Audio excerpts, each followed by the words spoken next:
Before installation, let's test whether the wires and the lamps in your house are working alright.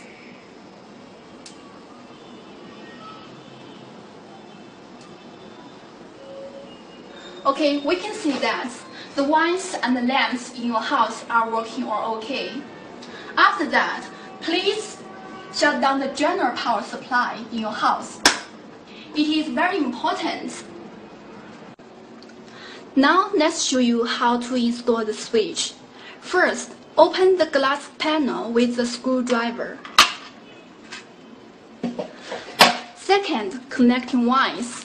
Only this lead wires in and the 3 lead wires out and connected to the lamps.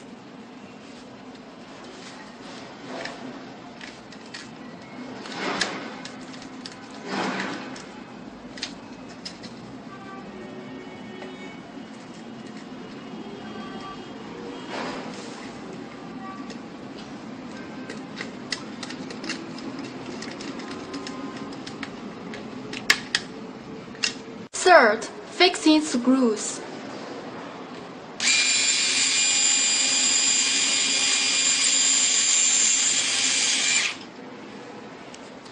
Fourth, cover the glass panel. Now you can turn on the general power in your house. You can see that the blue LED indicator lighted on. Now let's test.